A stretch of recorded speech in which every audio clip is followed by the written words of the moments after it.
ಹಾಂ, ಈಗ ನಮ್ಮ ಅಧ್ಯಕ್ಷರು ಮಾತಾಡ್ತಾರೆ, ನಾಗೇಂದ್ರವರು ಮಾಡ್ತೀವಿ, ಸಚಿವರನ್ನಾಗಿ ಮಾಡ್ತೀವಿ. ಯಾವಾಗ ಅಂತ ಹೇಳಕ್ಕಾಗಲ್ಲ, ಹೈಕಮಾಂಡ್ ಅವರು ಒಪ್ಕೊಂಡ ತಕ್ಷಣ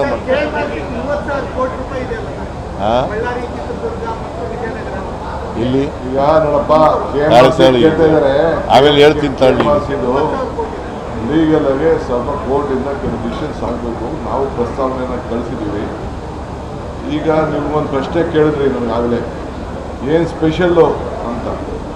ನಮ್ಮ ರೆವಿನ್ಯೂ ಮಿನಿಸ್ಟ್ರು ಈ ಜಿಲ್ಲೆಗೆ ಹೋಗ್ತಾ ಇರೋದ್ರಿಂದ ನಾನು ಎಲ್ಲ ದಾಖಲೆಗಳನ್ನು ಸರಿ ಮಾಡಬೇಕು ಅಂತೇಳಿ ಈ ಜಿಲ್ಲೆ 71,000 ಜನರಿಗೆ ಕೃಷ್ಣ ಬರೋಡ್ರೆ ಈ ಜಿಲ್ಲೆಗೆ ರೆವಿನ್ಯೂ ಮಿನಿಸ್ಟ್ರು ಮಾಡಿ 71,000 ಜನರಿಗೆ ಪೋಡಿ ಮುಕ್ತ ಜಿಲ್ಲೆಯಾಗಿ ನಾವು ಮಾಡಿದ್ದೀವಿ. ಪ್ರತಿಯೊಬ್ಬರು ಕೂಡ ಈ ಜಿಲ್ಲೆಯಲ್ಲಿ ಏನಾದರೂ ಒಂದು ಹೊಸ ಕೊಡುಗೆ ಕೊಡಬೇಕು ಅನ್ನೋ ದೃಷ್ಟಿಯಿಂದ ಇದು 71,000 ಜನ ರೈತರು ಯಾರು ಮುಂದಕ್ಕೆ ಅಳತೆ ಗಿಳತೆ ವಿಚಾರ ಏನು ಮಾಡಬಾರ್ದು ಅಂತೇಳಿ ಒಂದು ಸ್ಪೆಷಲ್ ಲಾಂಚ್ ನಮ್ಮೂರ ಫಸ್ಟು ಅಲ್ಲಿಂದ ಶುರು ಆಯಿತು.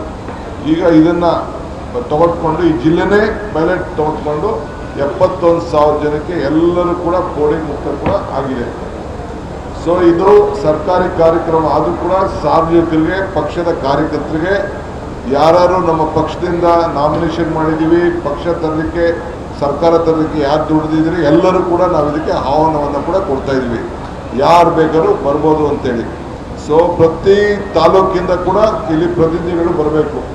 ಯಾವುದೋ ಮೂಲೆಯಿಂದ ಹಿಡಿದು ಬೀದರಿಂದ ಹಿಡಿದು ಚಾಮರಾಜನಗರದವರೆಗೂ ಕೂಡ, ಬೆಂಗಳೂರು ನಗರದಿಂದ ಕೂಡ ಎಲ್ಲ ಕಾರ್ಯಕರ್ತರು, ಲೀಡರ್ಸು, ಪ್ರತಿನಿಧಿಗಳು ಎಲ್ಲ ಕೂಡ ಬರಬೇಕು. ಭಾಳ ಜನಕ್ಕೆ ಈಗಾಗಲೇ ನಾವು ಸುಮಾರು ಒಂದು 12,000 ಜನಕ್ಕೆ ವಿವಿಧ ಇಲಾಖೆಗಳಲ್ಲಿ ನಾಮಿನೇಷನ್ ಕೂಡ ಮಾಡಿದ್ದೀವಿ. ಅವರು ಪ್ರತಿನಿಧಿಯಾಗಿ ಕೆಲಸ ಮಾಡ್ತಾ ಇದ್ದಾರೆ, ಬೆನಿಫಿಷರೀಸ್ ಇದ್ದಾರೆ.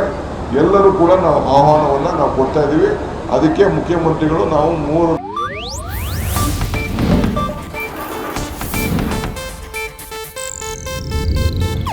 ಇದು ಏಷ್ಯಾನೆಟ್ ನ್ಯೂಸ್ ನೆಟ್ವರ್ಕ್ ಪ್ರಸ್ತುತಿ.